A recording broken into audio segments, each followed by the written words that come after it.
Here I am. I'm listening to lo-fi beats right now. These ain't my beats. It's just like lo-fi, so it's a little cheesy. I thought I could get something a little bit better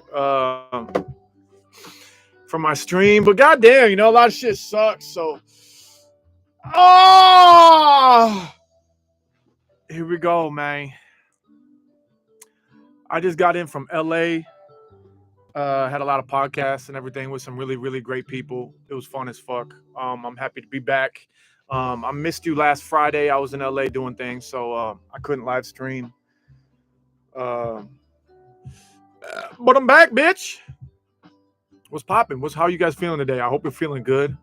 Thank you, Sayrar, for the $1.50 ice cream cone. But yeah, I missed y'all last week. I was busy. One thing that I talked about a lot on these podcasts. Well, I talked about a lot on this podcast, and you guys, they're all long format. You'd be able to. There's a lot of details in there. I haven't really spoke much and been like public facing live for a couple years. I'm starting to get back into it, back into the groove to, start to promote my record. I did that. I did that a few years back. Did that too. These are all those I'm still working on. But what am I trying to say? Oh, the podcast, they trying to get like all the juice and stuff, get you to say something that will make a good snippet and a clip out of context and get you in trouble. Something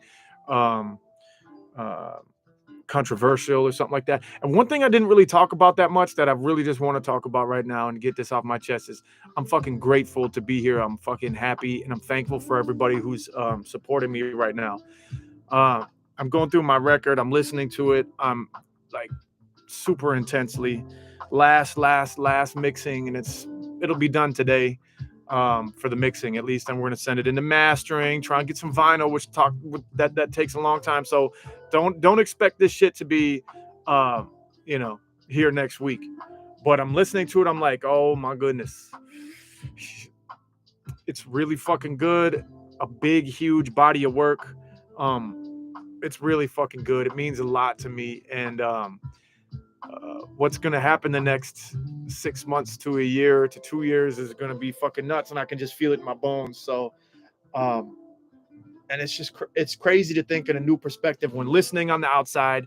I was trying to shake it up and, you listen to this music so much, it begins to mean nothing to you and it's just homework.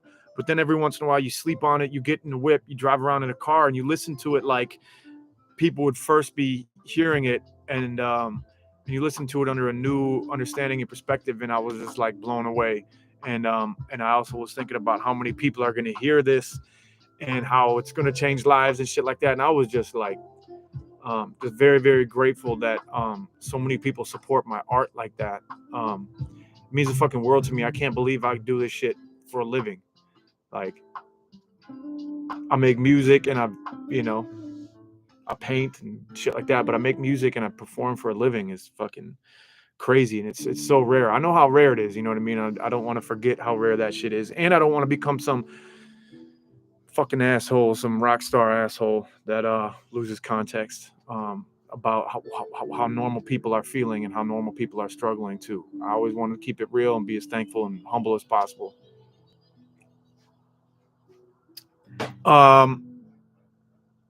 Let me see. Someone while I was saying that, Kylie Johnson, thanks for making my lunch break better. Hey, it's lunch break, bitch. I've been running around today too. It's my lunch break too. I made a vegetable shake like I do every day, but this one is so chunky I can't even fuck with it. It's disgusting. I need to blend it up some more. Yeah, where's my apple, man? There's no apples at the store today. I went to Costco today, and some dude was like, I always get this. I always get Prof, I always get like, you look like Prof. And I'm like, wow, thanks. I get that all the time. I look like Prof because I am him. But one dude was like, are you somehow affiliated with the Minnesota music hip hop scene? And I was like, I don't know, not really. I'm not like an affiliate. You know what I'm saying? I'm worldwide, bitch. fuck you think I am? I was like, maybe. And then I went to the bathroom, and I thought he followed me into the bathroom, and I was like shook, but it was someone else. Anyways, I think I'm coming up with, man, I got so much shit to talk about. It's ridiculous. I'm gonna try and read some questions. See if anybody got questions for me.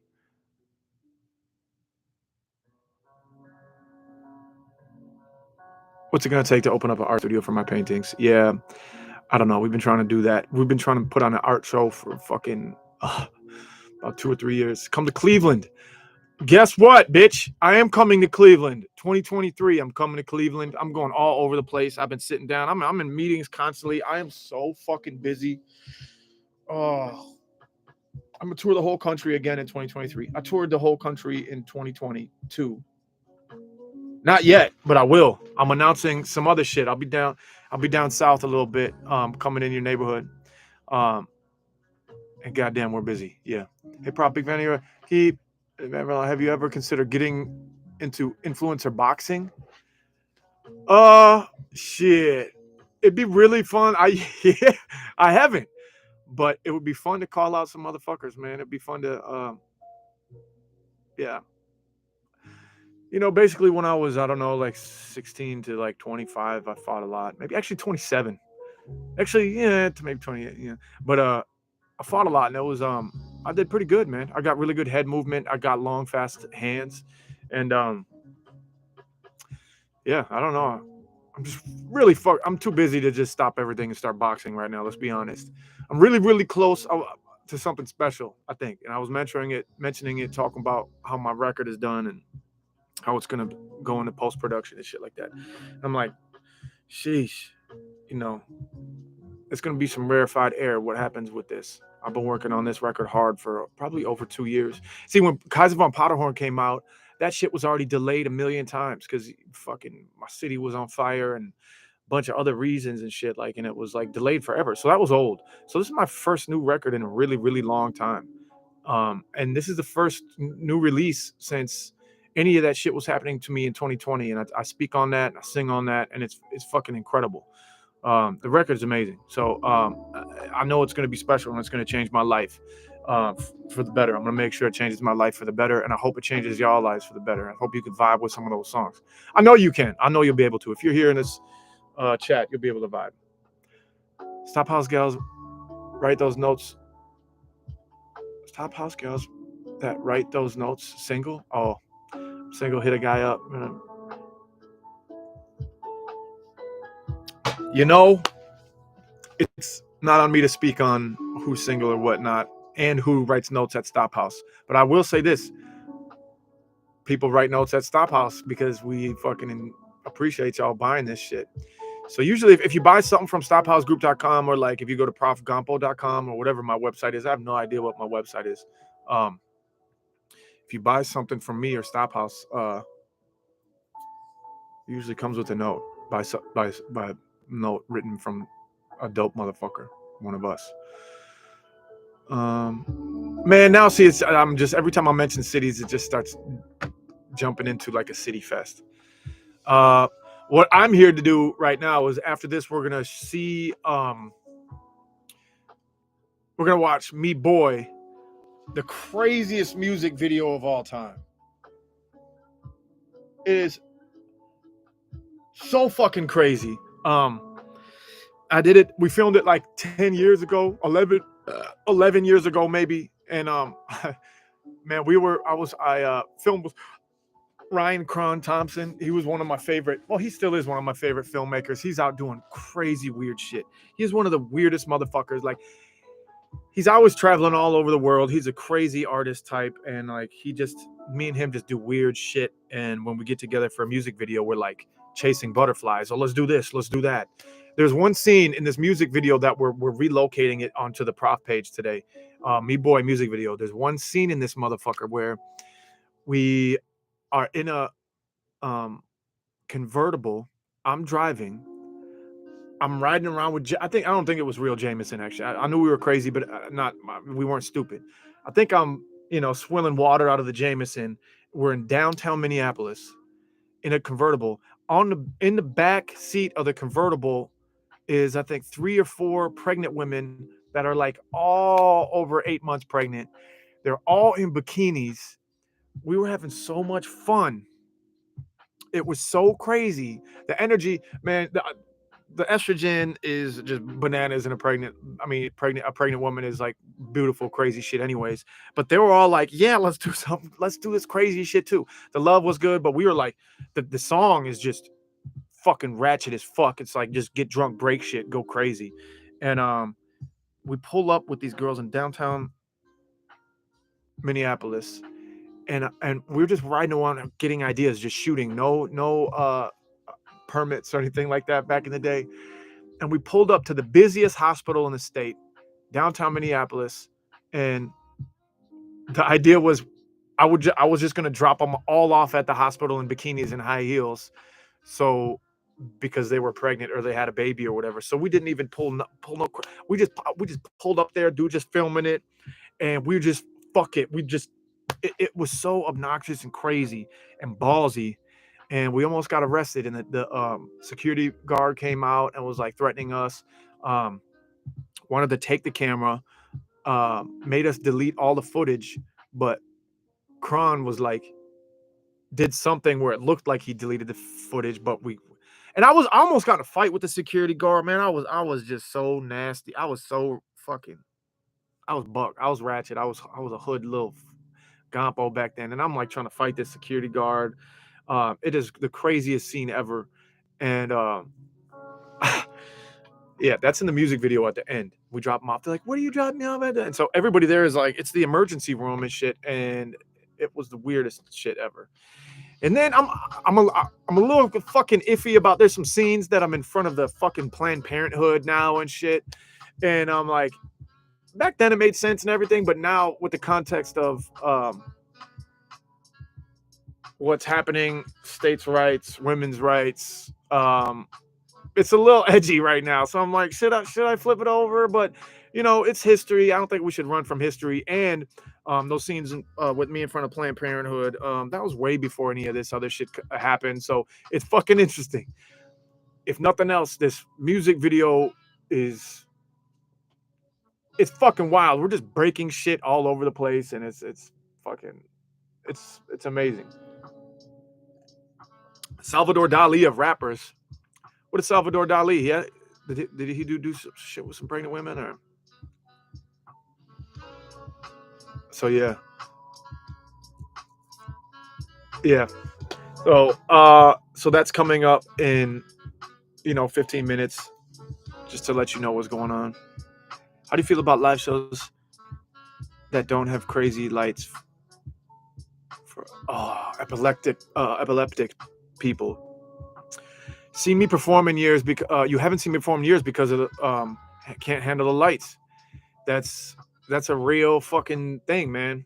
Our stage show is just so big now. That's trouble. Don't come to a PROF show if you're epileptic, because sorry, it's just not the vibe for you no more.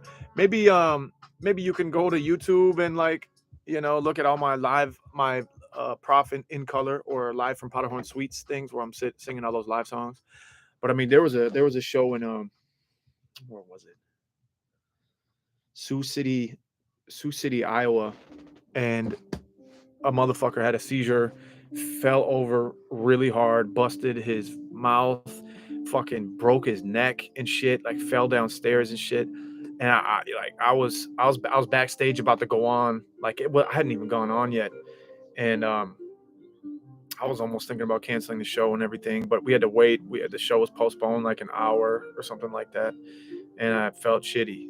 So, but I mean, there's so many conditions and so many people with different backgrounds and stuff that my advice is just to follow your advice, because I put on live shows with a lot of lights and a lot of sound. It's very lots of things coming in and out.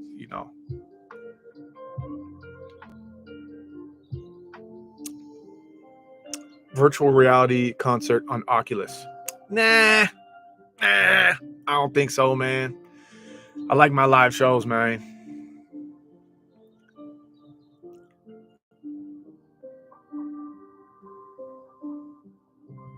Canada. I'm coming through Canada. How do you get started writing lyrics for a song? How do I get started? Sheesh. I would, if I were you, I would just force yourself to sing or rap, by yourself so you don't get embarrassed. And yeah, just be like, on your mark, get set, go, and just be like la la la la. And even if you don't, even if you're just doing la las and not putting in words, whatever, and then write down things you like to think about or along throughout the day. Like, people always ask me, how do you deal with writer's block? And well, with this one single trick, you will not have writer's block ever again in your entire life. Don't write when you don't want to write.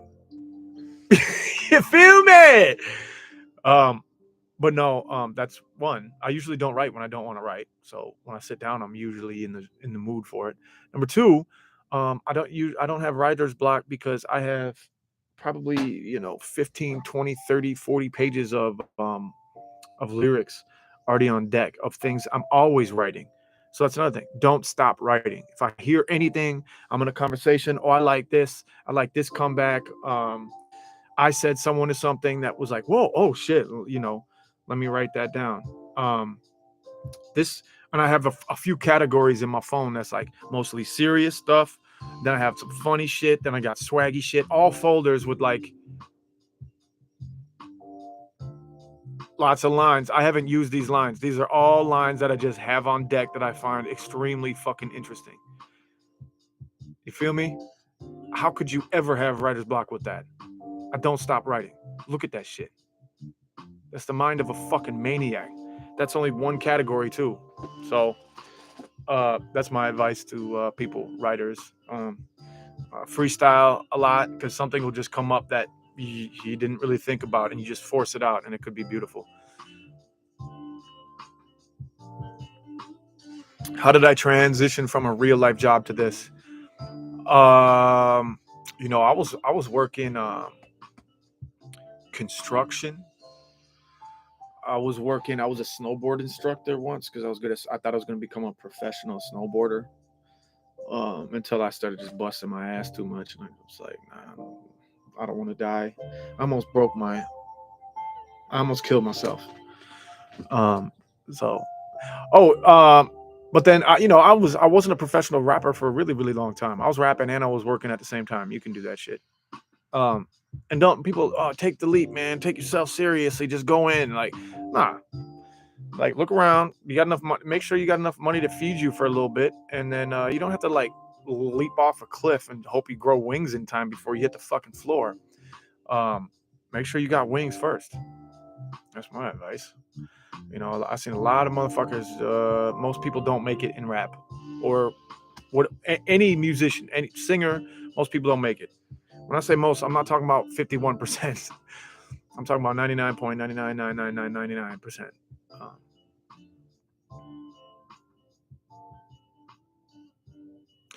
Leaving Sayers been a huge for your independence. Was it a struggle getting started on your own? No, I was started on my own before I signed any deal with anybody. I was on my own with Stop House on my own. We were selling out shows with 4,000 people cap rooms in Minneapolis. We was fucking cracking. We knew what we were doing. Oh, I missed someone tipped me with it. Listen to your music before shows. Have a good day. Listen to you music before shows. Have a good day. Not really quite sure what that means, my dog, but I appreciate you. Did you ever consider a different genre? No, not coming up. No one. No, it was rap only. Southside, Minneapolis. Fuck no. No one's like we're on the corners battling each other and shit. Like no one's. Well, let me come in here and sing some country or play this violin or something. Like fuck no. That shit ain't happening. It was always rap. Although I do blues and shit. In almost all my records, I do sing and do some blues. if I do, man, if I want to mellow out or whatever, I've always wanted to do a like a blues track, like an R blues record. You know, shit like Whiskey, Criminal, and yeah. I did start working on a blues record with Ant once. We had like 5 or 6 tracks, blues tracks with Ant, done. So if I do something different genre, it'll probably be blues. I really like I listen to, you know, Ray Charles a bunch. I listen to like a lot of Viper jazz, a lot of Delta fucking, you know, a lot of stuff out of New Orleans, a lot of old shit out of New Orleans. Um, so, you know, if you got like as a rapper, rap's my number one thing. Like Yellow Wolf did like rock and shit, but I was more rap is my main thing. But my second shit was always like blues or rhythm and blues or jazz or, you know, that kind of shit. I always love that shit. And I love jazz too. Um, Bing, bing, bing. So here's everybody's asking me to come to their city again, and I appreciate that, and I will. I'll make it there. Um, but the only thing I'm doing for the rest of 2022, I can't believe it's already 22. I want to say 2020. The only thing I'm doing for the rest of the year is the three show run, the big hungry shows in the Midwest from Duluth, aka Superior. It's like kind of like the same city as Superior, Wisconsin, Duluth, Minnesota. Then Fargo, and then Bismarck. Bing, boom, bong. Bing, bong, boom. And they're all going to be outdoor shows in October. So that'll be dope. Some hoodie weather and shit. I'm doing those. And then I'm going to announce a tour soon. I don't know when. But I'm doing a little short tour, maybe a 2-week, 3-week little ditty down to Texas and around there and back in like late November.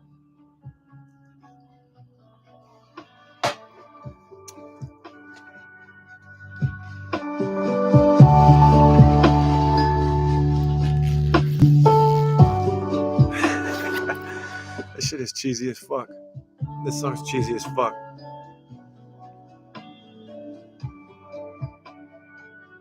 Let's see. Please make a blues record. That would be sick. I think if I ever get old and tired, I'll make a blues record. I'm just too I'm just too strong right now. I just got too much testosterone right now. I'm just sit down and just be fucking singing the blues, you know? I do have the blues, but I also need to punch a motherfucker in the face right now. That's where I'm at in my life.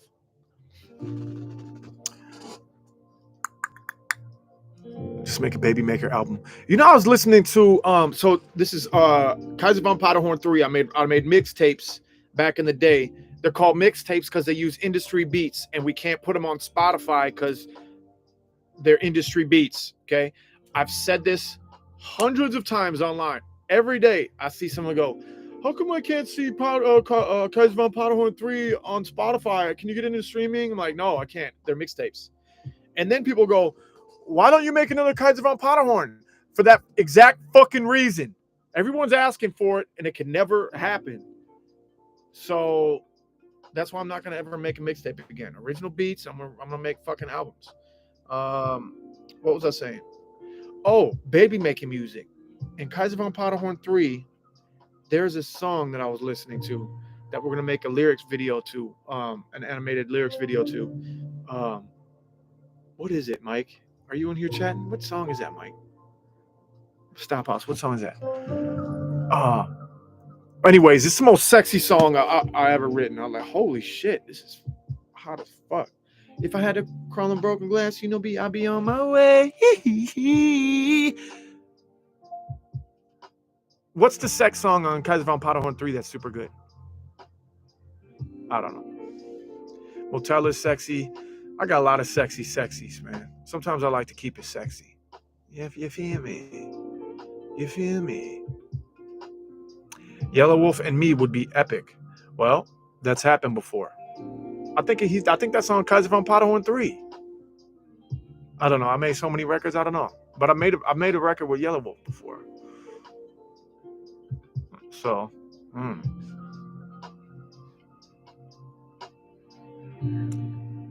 you need me making you beats. Well, That's the thing, man. I don't need nobody making me beats. I make my own beats these days. But I'm always fielding beats if you're sending them out. What's up, Germany? Germany's in the house. I wonder what time it is in Germany. Let's see. Slow jams in the background now. Yeah, baby. How do you feel about your song Spellbound? I feel pretty good about it. I feel pretty fucking good about it. I performed it live over almost in every city in the country for the past year. Do you ever experience synchronicities?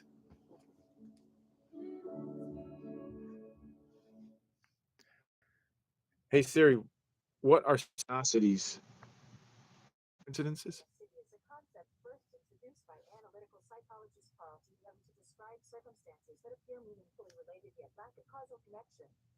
Yes, that's exactly what I thought. Synchronicities, coincidences. Um, I found this on the web for that's exactly without synchronicity and the coincidences. the fuck? Check it out. No. I just want to listen to this cheesy ass music right now. I'm really happy that we got together and we could listen to some cheesy music. I can't believe, man.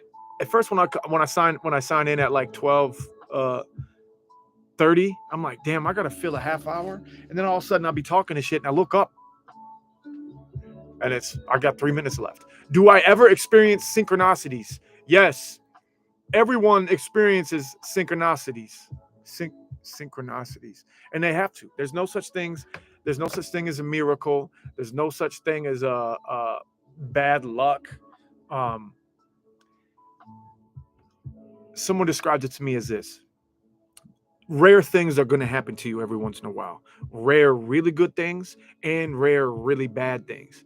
Um, it's just going to happen. You just live on this earth. So many things are going on. It's just going to happen. If you had 10,000 people, put them all in a line, and say only one, like flip a coin right now. 5,000 people. If you get heads, you get to stick around. If you put 10,000 people in a line, flip a coin, boom, 5,000 people would disappear. And you did it again, boom, 2,500 people would disappear. Then and you have to do it again, boom, boom, boom, boom, boom, and then it's going to get really rare to those still flipping those coins, right? So how rare is it to get 10 heads in a row? It's super rare. But if you get enough people, it has to happen to someone. You feel me? So there isn't no synchronicity. Just be ready for good things and be ready for bad things and try and make the most out of it. Because there will be miracles in your life. There will be horrible things. A tree branch will fall on one of you motherfuckers, man, out of nowhere and kill you. That's just how the cookie crumbles, man. Just watch out. People are really making it rain on me, so I gotta shout them out. Prophets, man. None of y'all forget it. Shout out from Canada, man. Thank you, soy sauce. Paul Roman. Would it be possible for a quick hello or shout out to your biggest fan from Spain? Lillian Roman. What's up, Lillian Roman? You married Paul Roman, probably. He just gave me $40 just to say what's up to you. That's how much this man cares about you. I'm coming over to Europe, man, 2023. I hope. I'm hoping tomorrow, next year is finally the year that it'll make it happen. Collab with Riff Raff. I already did. Motherfuckers. Donna Runner. Texan baby loves you. Stop house. Beautiful. Boom. Stay classy, bitch. You know what I'm saying? Stay classy. Here it is, man. It's easy to hate on someone, especially online. Try doing this today. Try not hating on someone online. If you don't enjoy something, just fucking keep scrolling, bitch. Do not hate on nobody online. That's easy as fuck. Take some fucking guts and it takes some nuts to show someone some love, man. Just show someone some love. And if someone's making something, trying to put something in the universe, don't hate on them, man. Even if you don't like it, just keep it swooping, man. Pookie Baby loves you. Enjoy this ratchet ass music video. We made it a long time ago. Don't judge me. You guys are a miracle, man. I appreciate you. I'm going to end this and then right now go over to my world premiere of the transfer of Me Boy, the nastiest, gnarliest music video I made from 10 years ago. Appreciate and love y'all, man. Peace out. I'll see you next year or next week.